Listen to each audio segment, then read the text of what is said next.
Assalamualaikum warahmatullahi wabarakatuh. Terus, kalau ini agak dalam ya filsafat lagi. Yang kontroversial lagi selain pandangan-pandangannya tentang kenabian tadi adalah ini. Pandangan tentang al-qudama al-khomsah. Jadi menurut Al-Farabi ada 5 hal yang kekal. Ini menarik, kata-kata kudama terus diartikan kekal ini. Ini nanti yang dijelaskan lebih rinci oleh Ibnu Rus dalam Tahafutut Tahafut. Kalau di Tahafutul Falasifah kan, kalau di Imam Ghazali ada kekal yang lain selain Allah itu sudah musyrik. Tapi nanti dijelaskan oleh Ibnu Rus bahwa para filosof peripatetik itu punya definisi kekal yang berbeda. Jadi ada level kekal antara kekalnya Allah dengan kekalnya yang bukan Allah, antara yang mutlak dan relatif. Makanya nanti di setiap isu selalu ada waktu, misalnya ini waktu mutlak, waktu relatif. Jadi ada kekal yang beda penjelasannya, gitu loh. Jadi abadi, kayak teman-teman bilang cintaku padamu abadi. Itu kan bukan berarti abadi menyamai abadinya Allah kan. Kalau kayak gitu kamu langsung musyrik itu kalau bilang cintaku padamu abadi. Cintanya orang tua itu abadi misalnya, ya enggak. Itu istilah abadi dengan definisi di level makhluk. Bukan abadi yang dimiliki oleh Khalik. Nanti tapi gara-gara ini Ar-Razi itu juga dituduh dia musyrik ini, menyamakan kodimnya Allah dengan kodimnya yang lain. Jadi di Al-Qudama Al-Khomsah ini menarik sebenarnya, bicara tentang kosmologi, tentang realitas. Jadi ada 5 hal yang kekal. Yang pertama Al-Bari Ta'ala, yaitu Allah pencipta. Yang kedua an-nafs al-kulliyah atau jiwa universal. Yang ketiga al-khayula al-ula, materi pertama.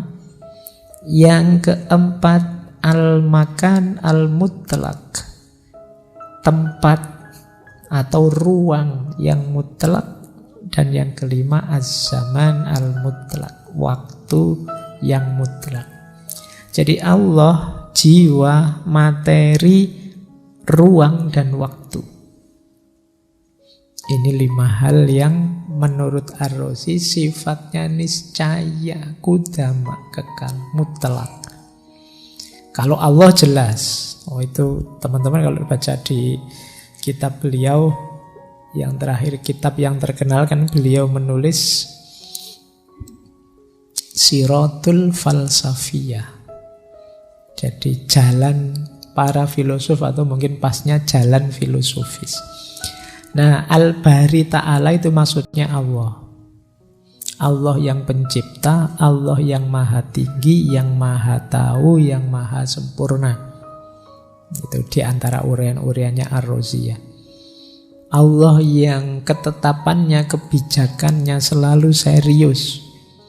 Allah tidak pernah tidak sengaja atau iseng. Maka kata Ar-Razi, sifat tidak sengaja itu tidak disifatkan kepada Allah, tidak boleh. Wahai Allah, zat yang tidak sengaja tidak ada. Allah selalu serius dalam menciptakan, sengaja. Segala yang diciptakan Allah pasti bermakna. Jadi kalian tidak usah khawatir, Pak saya ini manusia kok tidak ada gunanya ya Pak, saya itu tidak ada. Allah menghadirkanmu itu pasti bernilai karena Allah tidak pernah iseng. Ya kaliannya saja yang tidak serius. Allah menciptakanmu dengan sangat serius. Kalian yang mengelola hidupmu tidak serius. Jadi ketidaksengajaan tidak disifatkan kepadanya. Segala kehidupan berasal darinya, sebagaimana sinar datang dari matahari. Tidak ada yang bisa menandingi dan tidak ada yang bisa menolak kehendaknya. Itulah Al-Bari Ta'ala, Allah. Itu al-qudama pertama. Yang kedua nafas, jiwa. Jadi roh atau nafas kuliah. Nafas kuliah itu jiwa yang universal. Jiwa ini, roh ini hidup dalam jasad. Dia terpenjara oleh jasad dan dia harus menemukan kebebasannya yang hakiki. Menemukan kesejatian dirinya sebagai bagian dari ranah ilahiyah. Jadi hakikat diri kita itu rohnya. Jasad ini bungkusnya yang memenjara kita. Cuma roh sering tidak sadar hakikat dirinya, malah terikat oleh yang jasad. Itulah mengapa Allah menganugerahkan akal. Dalam rangka apa? Biar bisa merenung, biar bisa berpikir, kemudian menemukan, oh ini toh hidupku yang hakiki itu. Biar tidak tertipu oleh yang materi, yang duniawi. Jadi di situ posisinya akal.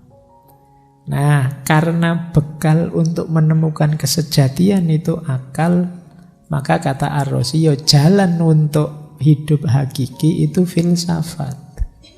Kenapa? Filsafatlah yang mengajarkan kita cara mendayagunakan akal dengan baik dan benar. Jadi rangkaiannya di sini. Jadi Allah menciptakan kita, hakikat diri kita itu ruh kita, ruhani kita. Sayangnya ruh kita itu terpenjara dalam jasad sehingga lupa hakikat dirinya.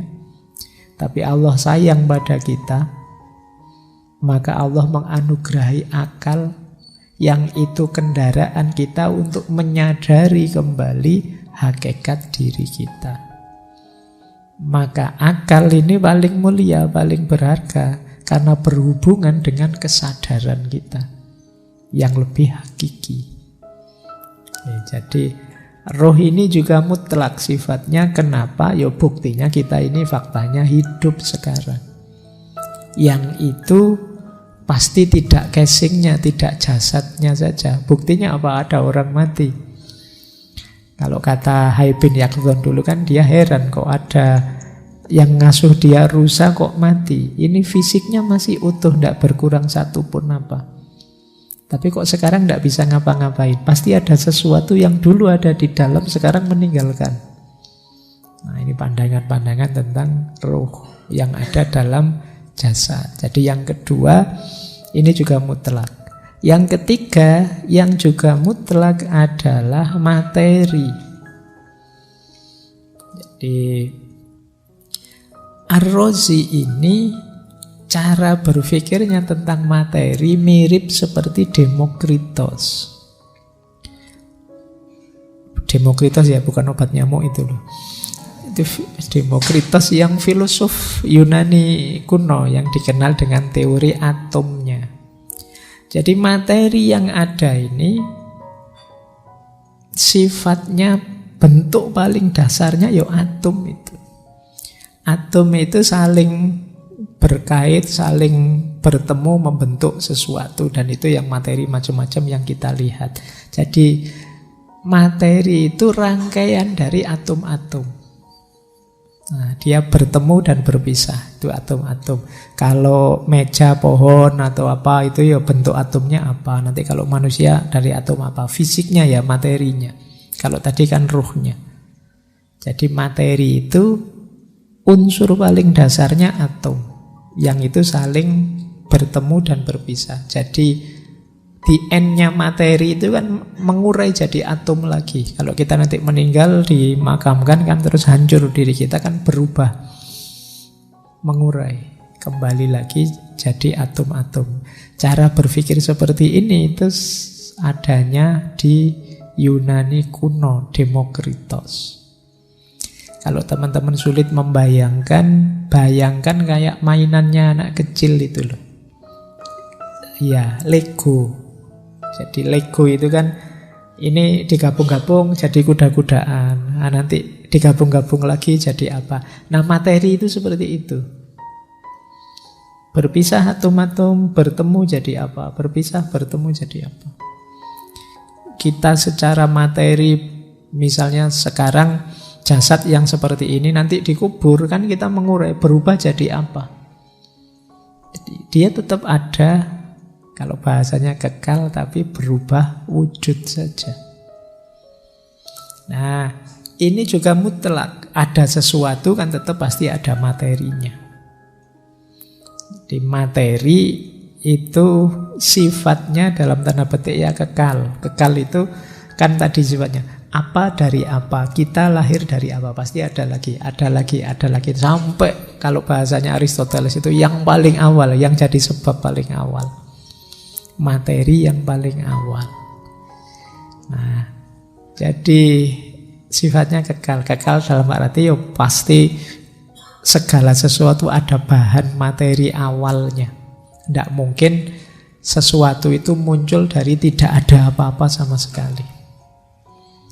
Itu kalau di filsafatnya Aristoteles ketika ditanya, lah terus apa bahan awalnya itu? Itu jawabannya agak unik. Kalau di Aristoteles bahannya sesuatu dari tidak ada menjadi ada, ya bahan paling awal itu ya potensi untuk ada. Jadi bahannya itu potensi. Jadi terus aktual jadi ada. Ketika Allah kun fayakun terus jadi ada beneran. Jadi bahannya ya itu. Jadi itu khayula al-ula. Baik, saya tidak melanjutkan yang itu ya Aristoteles, nanti teman-teman puyeng. Ngerti sedikit-sedikit, nanti pada saatnya kita gali lebih dalam, karena tidak bisa dijelaskan sambil lalu yang tentang itu. Oke ya, kalau materi pasti ada, ruang pasti ada. Karena materi itu kan selalu ada dalam ruang. Kalian membayangkan tidak ada ruang, tidak bisa. Makanya makan mutlak sebagai kekodiman yang keempat. Ya meskipun saya bilang tadi ya Ar-Razi membagi ruang itu ada dua. Ada ruang yang universal, ada ruang yang relatif. Ruang yang universal ya di luar duniawi yang kita lihat di sekeliling kita. Tapi kalau ruang yang relatif ya yang kita hidup sehari-hari ini. Jadi yang saya sebut tadi nanti dijelaskan lebih detail oleh Ibnu Rus, itu kan ada kodim di level yang berbeda, tidak bisa disamakan.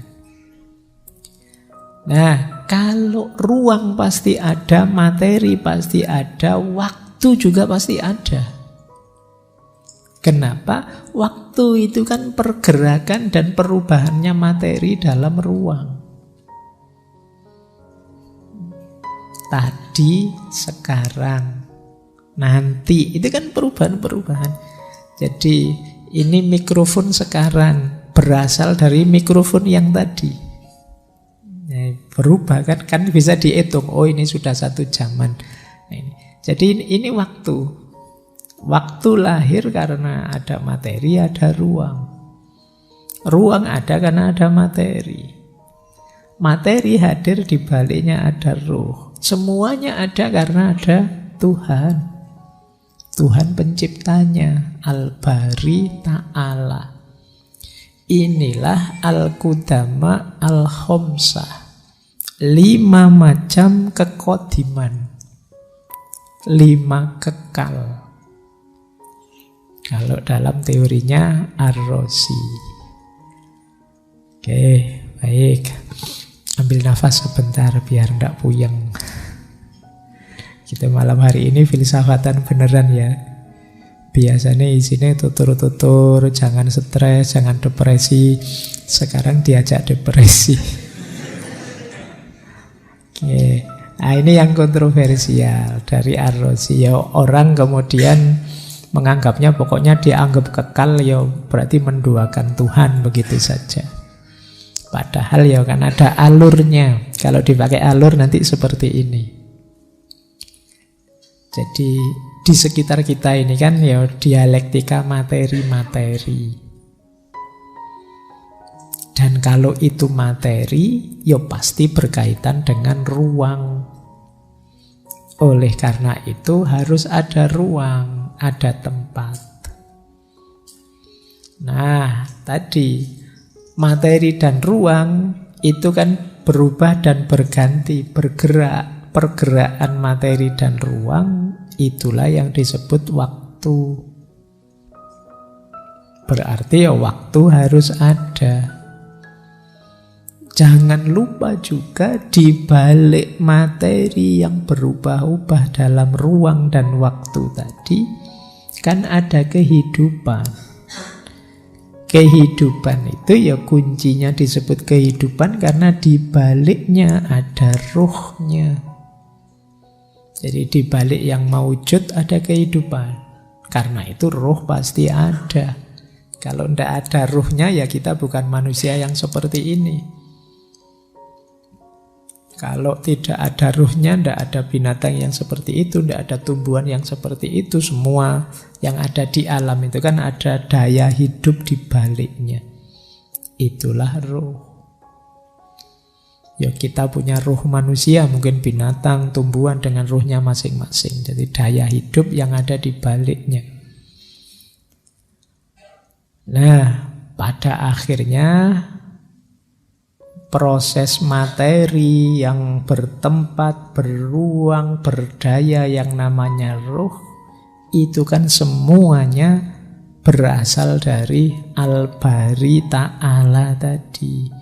Dari Sang Maha Pencipta yang maha bijaksana, yang maha tahu, yang maha sempurna, yang memberi kita akal. Jadi inilah yang dimaksud oleh Ar-Razi dengan teori 5 kekalnya. Jadi hidup ini ada materinya. Kalau itu materi pasti ada ruangnya. Materi dan ruang itu bergerak, berubah, berarti di situ ada waktu. Ketika di balik materi yang berwaktu beruang itu pasti ada kehidupan. Dan semuanya tadi merupakan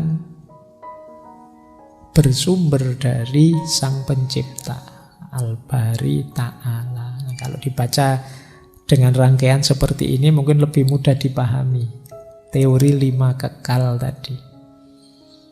Meskipun istilah kekalnya memang problematis dan debatable. Ya monggo saja buat rame-rame diskusi kan menarik. Sejauh mana kekekalannya dibandingkan dengan kekekalannya Allah. Baik, ya meskipun begitu, ini ada menarik kritik dari Ibnu Sina. Ibnu Sina ini mengkritik Ar-Razi. Ini kan sama-sama filosof peripatetik, tapi Ibnu Sina tidak terlalu senang dengan teori metafisika kosmologisnya Ar-Razi. Kata Ibnu Sina, ya Muhammad bin Zakaria Ar-Razi itu kenapa sih ikut-ikutan bahas metafisika? Melampaui kompetensinya, bukan ahlinya. Mbok sudah ngurusi kedokteran saja, operasi, tes urin, dan lain sebagainya. Kenapa dia mengekspos dirinya sendiri, menunjukkan dia tidak terlalu paham dalam hal ini. Nah, ini namanya kalau di dunia akademik ada perdebatan, ada polemik. Ya Ibnu Sina kan punya konsep metafisikanya sendiri, punya konsep tentang alamnya sendiri yang memang berbeda dengan Ar-Razi. Tapi dua-duanya tokoh besar, punya sumbangan besar untuk peradaban ini. Jadi ya biasa saling mengkritik gini, tapi kan tidak saling maki-maki, tidak saling bunuh-bunuhan. Sehat. Jadi tambah berdebat, tambah pinter. Selesai berdebat, wawasan tambah, bukan emosi yang tambah. Ya, kadang-kadang kan orang debat itu terus ngamuk, gegeran, nambah musuh. Nah, berarti masih belum bisa berdebat yang baik. Makanya kalau dalam Al-Quran itu yang diberi kata-kata ihsan jidal, wajadilhum billati hiya ihsan.